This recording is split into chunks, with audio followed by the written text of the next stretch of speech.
तराश करके इस रूप में खड़ा करके बिहार का छठा रैंकर बनाने के लिए इनके गुरु विनोद सर, रामप्रवेश सर और प्रीमियम कोचिंग सेंटर को मैं बधाई और शुक्रिया करता हूँ कि आपने कोसी कछार के इलाके में भी ऐसे संस्थान और ऐसे शिक्षक के रूप में स्थापित हुए हैं जिन्होंने छठा रैंक स्थापित दे करके एक बड़ा संदेश दिया है।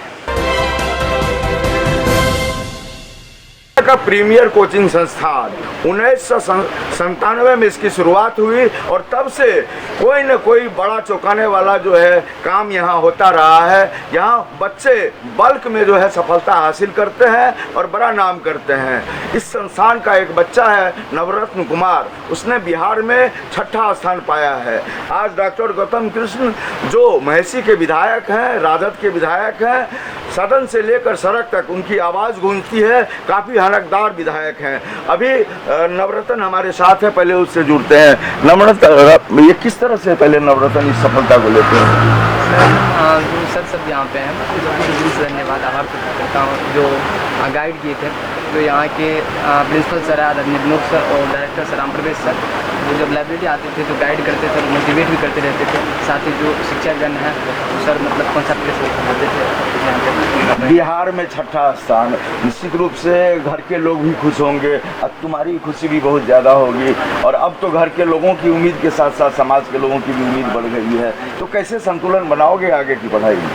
सर ठीक इसी तरह मतलब हम चाहेंगे जो आगे की जर्नी हो उससे भी बेटर हो और अपने माता पिता साथ ही जो शिक्षक है क्या बनना चाहते हैं? IIT इंजीनियर बनना। इंजीनियर बनना है। देखिए छोटा सा बच्चा है और यह इंजीनियर बनना चाहता है और सहरसा कोसी कछाड़ का इलाका है, कास पटेर का इलाका है और ऐसी जगह से यह बच्चा निकला है और इस संस्थान से निकला है प्रीमियर कोचिंग संस्थान। और निश्चित रूप से गौरव का क्षण होगा ये जो संस्थापक है विनोद जी, हम चाहेंगे विनोद जी से भी जुड़े। नवरत्न आप रहो साथ में। विनोद जी, 1997 से मैं आपको देख रहा हूँ, शिक्षा के क्षेत्र में आपके योगदान को भुलाया नहीं जा सकता है, लेकिन नवरत्न कहते हैं कि नवरत्न, वाकई में ये नवरत्न में से एक है और नवरत्न इसका नाम ही है, नवरत्न तो इसी में हो गया। तो आप बताइए इस सफलता को कैसे देख रहे हैं और आपकी चुनौती आगे कितनी बढ़ेगी? देखिए जैसा आपने पहले कहा है, इस संस्थान में अनेक सारी चुनौतियाँ हैं। कभी कभार तो अभिभावकों से ऐसा सुनने में आता है कि मेरे बच्चे पटरी से बेपटरी हो गए, कारण नशाखोरी और सारी बातें हैं। आप जानते हैं हमारे समाज की बहुत सारी चुनौतियाँ हैं। इस चुनौतियों के बीच मैं ऐसे बच्चे को भी जो बेपटरी हो जाते हैं उसमें संस्कार भरने का सर्वप्रथम काम करता है। और नवरत्न कुमार, आपने कहा भी सही में नवरत्न था। जब ये क्लास में आता था इसकी जो खूबियाँ थी 100% कंसंट्रेशन, जो शिक्षक कहते थे उस बात को सुनना, उसको अमल करना, इसकी विशेषता मैंने इसमें पढ़ा और इसको तराशा तो आपके सामने नतीजा है नवरत्न। लेकिन नवरत्न के अलावा भी बहुत सारी छात्राएं हैं, बहुत सारे ऐसे छात्र हैं जिन्होंने अच्छे अंक प्राप्त किए हैं। उनको लेकर के आप क्या कहेंगे? हम चाहेंगे कि उन बच्चों को भी एक बार दिखाएं, उन बच्चों को दिखाएं जो सफलता हासिल की है जिन्होंने। तो विनोद जी, कई बच्चों ने अच्छे अंक लाए हैं, तो क्या लगता है कि नवरत्न जो मेहनत करके छठा स्थान लाया, उन्होंने कुछ कमियां करी या उनको तैयार कराने में आप कहीं चूके? संस्थान में ऐसा क्या हुआ जो सिर्फ नवरत्न जो है छठा रैंक हासिल कर सका और बच्चों ने हासिल नहीं किया? क्या वहाँ कोई मेहनत में कमी रही? सर मैं आपको बता दूं, मेरी संस्था 1997 से, इस वर्ष ही नहीं मैं 2020 में भी इस संस्थान से बिहार का 10वां रैंक, आप जिला टॉपर तो मैंने कई बार दिया। और ये 20 है तो 19 हमारे साथ भी जुड़ा हुआ जिसको 450 से ऊपर मार्क्स, 477-78 भी मार्क्स आया, 467 मार्क्स भी है, इसको 485 है, तो उसको आप कम नहीं आ सकते। हाँ उसमें हो सकती है कि बच्चे में थोड़ी सी कमी रही या हम शिक्षकों में भी, क्योंकि हम शिक्षक हैं, हो सकता है कुछ कमी रह गई हो जिसका उसका रिजल्ट इतना बेहतर नहीं होता, लेकिन मैं संतुष्ट हूँ। वह इससे कम नहीं है, वे बच्चे भी उससे कम नहीं है जिनको 450 से ऊपर नंबर आया। आप अनुमान कर सकते हैं 450 से ऊपर अंक लाना, 500 फुल अंक का परीक्षा होता है, मामूली बात तो होती नहीं है। तो ऐसे प्रतिभा बहुत सारे हमारे यहाँ जो आपके सामने कुछ देर में आए।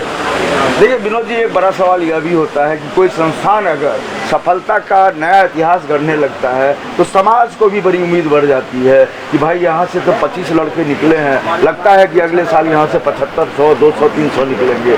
तो इस उम्मीद पर जो है जो लोग हैं उनकी उम्मीद पर कैसे खरा उतरेंगे? मैं तो अभिभावक जन से यही कहना चाहूँगा, आप हमें बच्चे दें, मैं हजारों नवरत्न पैदा कर दूँगा। हाँ, ये देखिए, अगर कोसी कछार इलाके के गार्जियन जो है, अभिभावक जो है, वह अगर यकीन करते हैं इनके संस्थान पर, विनोद जी पर और जितने भी इनके शिक्षकगण हैं उन पर, तो ये नया इतिहास गढ़ेंगे और इनका संस्थान बेहतर से बेहतर परिणाम देगा।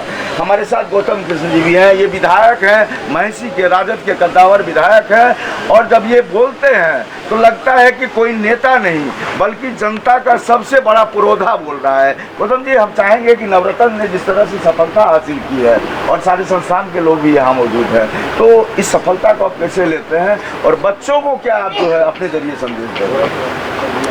मैं सबसे पहले तो नवरत्न को बधाई और शुभकामना देता हूँ, और इनको तराश करके इस रूप में खड़ा करके बिहार का छठा रैंकर बनाने के लिए इनके गुरु विनोद सर, रामप्रवेश सर और प्रीमियम कोचिंग सेंटर को मैं बधाई और शुक्रिया करता हूँ कि आपने कोसी कछार के इलाके में भी ऐसे संस्थान और ऐसे शिक्षक के रूप में स्थापित हुए हैं जिन्होंने छठा रैंक स्थापित दे करके एक बड़ा संदेश दिया है। और मैं इतना ही कहूँगा कि किसी भी सफलता को सिर्फ एक व्यक्ति के संदर्भों में नहीं देखा जाता है कि अब एक छात्र के रूप में इनकी कड़ी मेहनत होगी, अनुशासन के साथ स्वाध्याय होगा और अपने होमवर्कों की तैयारी होगी, तो एक शिक्षक के रूप में एक शिक्षक की बड़ी जिम्मेवारी होगी, बेहतर से बेहतर टास्क दिया जाना होगा और उसको समझाना से लेकर हर क्रियाकलापों पे ध्यान रखना होगा। और तीसरी बात होगी कि निष्पक्ष और स्वच्छ रूप से अगर परीक्षा भी आयोजित होता है तो उसमें बच्चों की अपनी प्रतिभा निकल करके सामने आती है। तो इसलिए किसी भी सफलता के लिए 3 आवश्यक तत्व हैं जो तीनों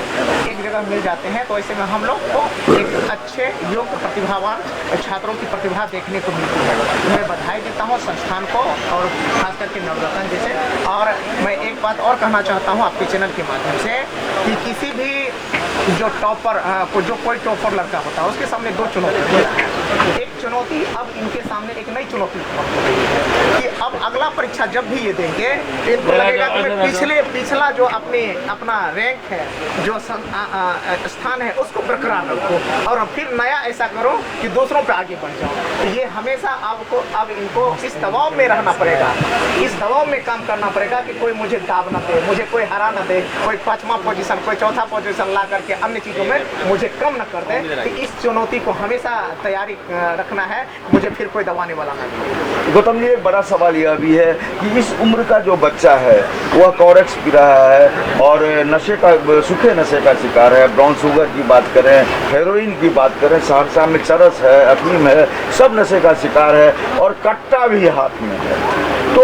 ऐसे समय में जब बिहार में शराबबंदी है और इसको साइड इफेक्ट कहेंगे कि कम उम्र के बच्चे कट्टा चला रहे हैं और नशे का शिकार हैं और उसी में नवरत्न भी है, तो बच्चे कैसे नशा से दूर हों और नवरत्न की राह पर चले, इसके लिए क्या संदेश होगा आपका? मैं स्पष्ट इससे 2 बात कहूँगा कि सबसे पहले कि हर व्यक्ति की खुद की प्रतिबद्धता होती है। जैसे मैं घर से आया, लोग कहते हैं कि बाहर के संसर्ग दोस्ती, जो यारी दोस्ती होती है वो लोगों को नशा की तरफ धकेल देता है, बुरे कामों में फंसा देता है या अन्य जो चीज़ों में फंसा देता है। मैं भी आपको पत्रकार महोदय बताता हूँ कि मैंने भी 2002 से पटना रहा हूँ, दिल्ली रहा हूँ, अफसर बना हूँ, फिर राजनीति में भी हूँ, संघर्ष हूँ। मुझे आज तक किसी ने नशा कराने का आदि नहीं बना पाया। एक छोटा सा पान, तंबाकू, गुटखा भी मुझे कोई नहीं खिला पाया, क्योंकि मुझे खुद की प्रतिबद्धता थी, खुद का प्रण था कि मुझे नशा नहीं।